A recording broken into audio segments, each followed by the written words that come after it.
Hi everybody, it's Robin. Welcome to Scottwood Research. This is the felting video. If you had seen my little update from December, my December ramblings, I talked to you guys a little bit about this felting process. I have actually made quite a few little pieces since putting out this video. And after the video's over, I'll show you my very first piece. Here's the kit that I got. So I have this foam pad to do my needle felting on, and then I got this paper here, and I thought it was going to be an instruction manual, but no, it isn't. It just showed me how to change the needle out and how to use the tools and the accessories, so that really didn't help me out.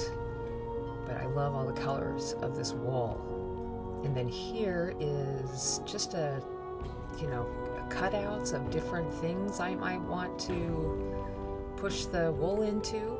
I haven't used it yet, maybe later. And then here are the tools that you get with the kit. And this tool, ooh, right here. This tool is amazing. It's beautiful. Right out of the gate, I was like, this is the tool. I just wanted to hold it and start stabbing away at something. And yes, it is super sharp. And be careful. Be careful. That's all I have to say. And then the single needles come in this nice little wooden tube that also is a holder. And I just love the way that these tools look and feel, and yeah, it's kind of exciting. Now here's my protection for my fingers. I have I actually got two of these, one for my thumb and one for my finger, but I could only put one of them, only one would fit. And then a little pair of scissors, and what else? Oh yes, needles, extra needles, that's important. And some tweezers, and this plastic stuff looks like some eyeballs and bells and things that I really don't know if I'll ever use. And this nifty pair of needle nose pliers, and then these glue sticks, which I thought was kind of strange, and some eye holes, those little eyelets, those will come in handy. Especially this comes in handy too when you need to punch a hole into something. And that's about it. That's all the good stuff. Now, what do I need here? I need my tweezers, some wool, and my little, oh yes, the pad. Yes, we need to have that. Let's go ahead and needle felt.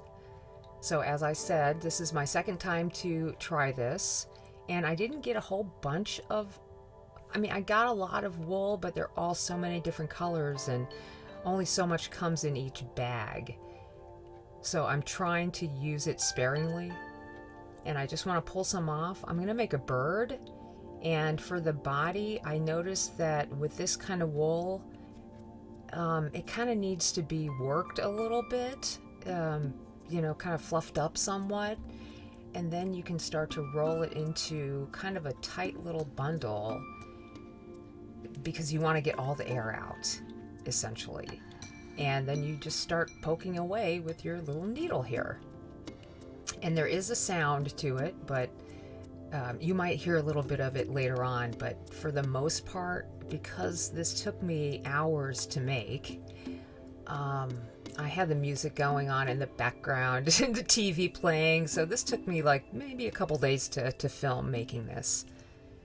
And I was actually very satisfied with how things started to work, but it was difficult for me to get everything to want to hold together.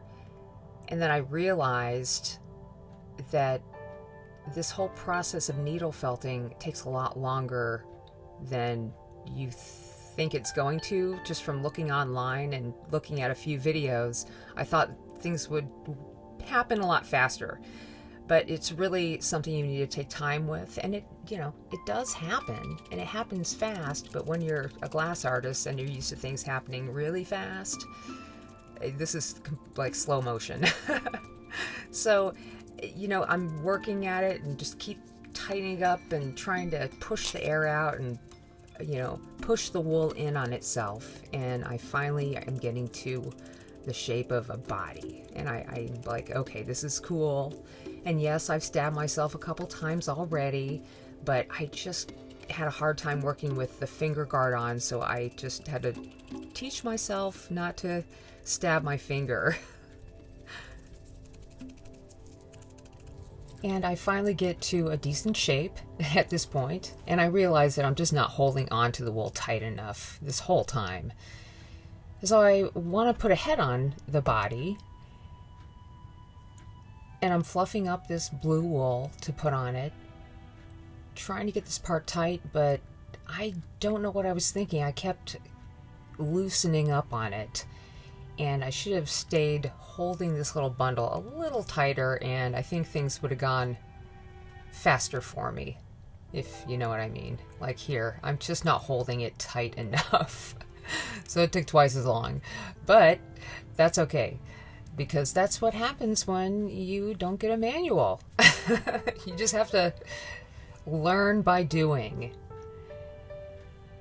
And this is probably when I decided I needed to stop and watch a couple more videos.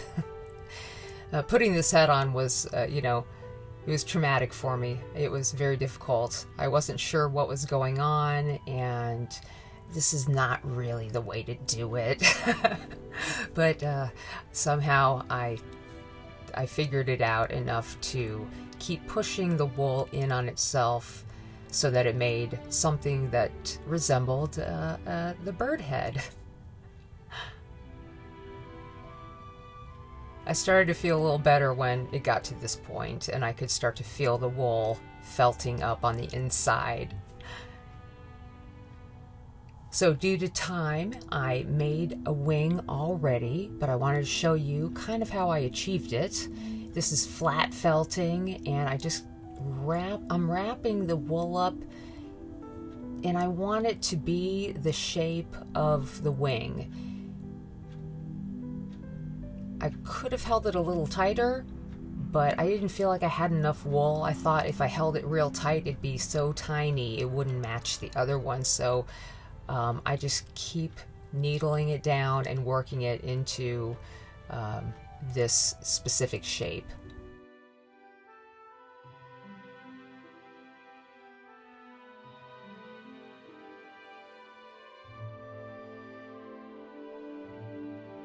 And now this is the next day.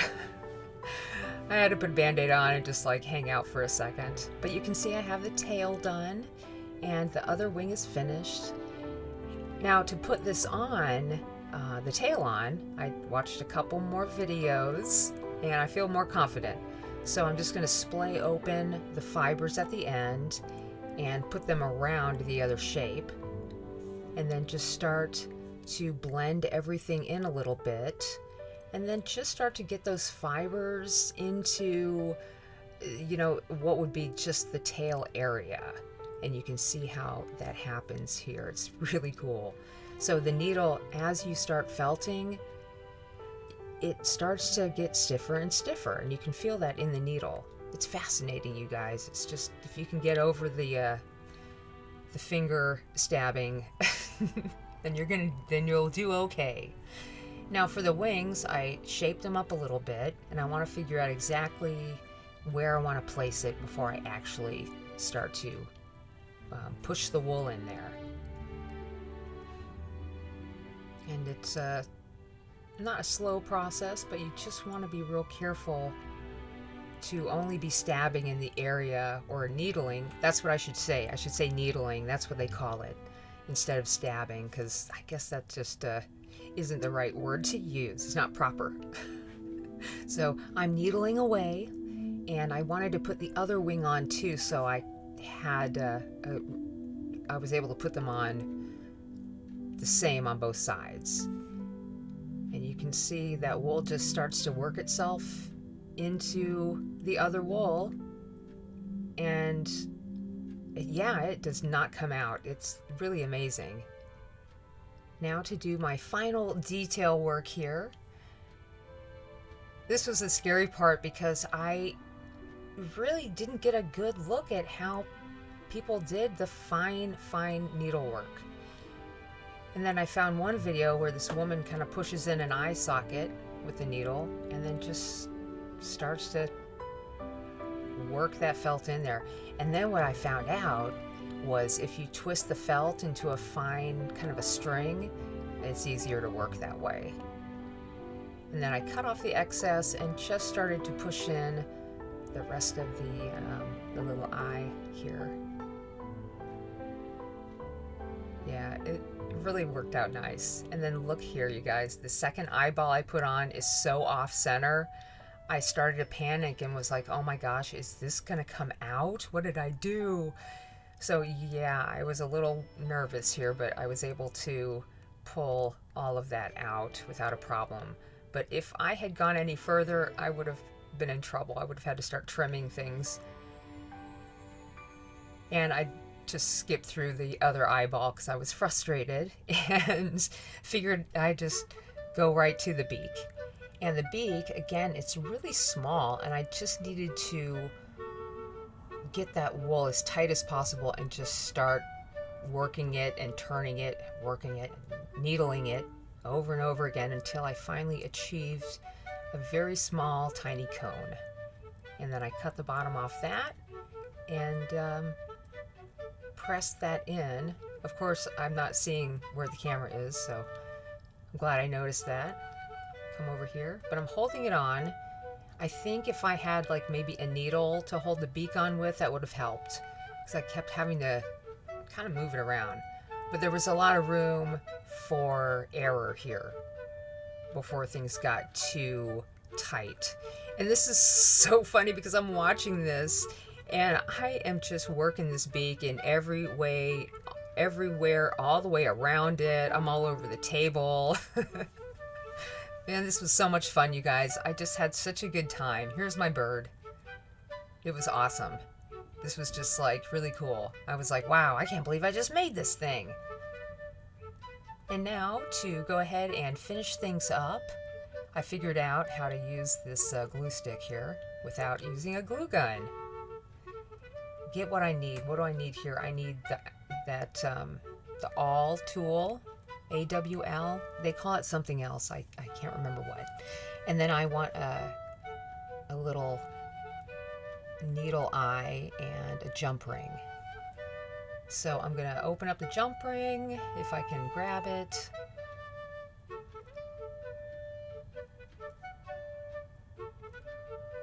Then I'll loop the that little needle with the eye on it. I don't even know if I can't remember what that's called. Anyway, put that on there and then close it up. And then what I want to do is cut down a little bit of this because I know that it's longer than the bird's body. So I want to go into the bird's body about halfway.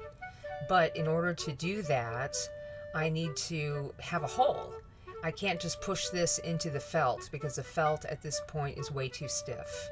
So I need to create a hole.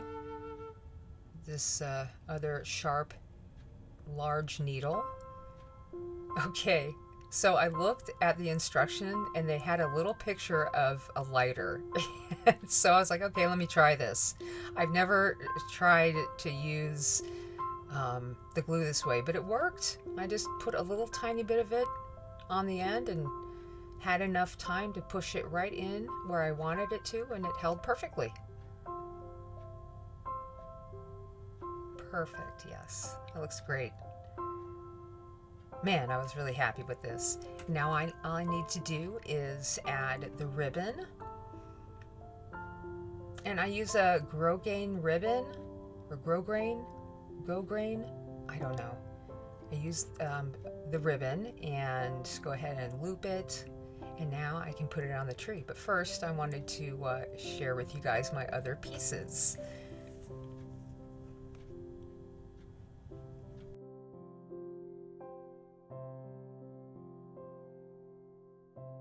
I hope you guys enjoyed that. I loved to make this. It was so much fun, you guys. Here's the bird that we made, and I made like 4 of these so far. And let me show you my very first piece though. Here's my first piece. This little rabbit. It took me forever, but I learned a ton from doing this. It was kind of like, well, I'm gonna dive in head first to the deep end. Now, he's really, really cute. So here's my first guy. There he is.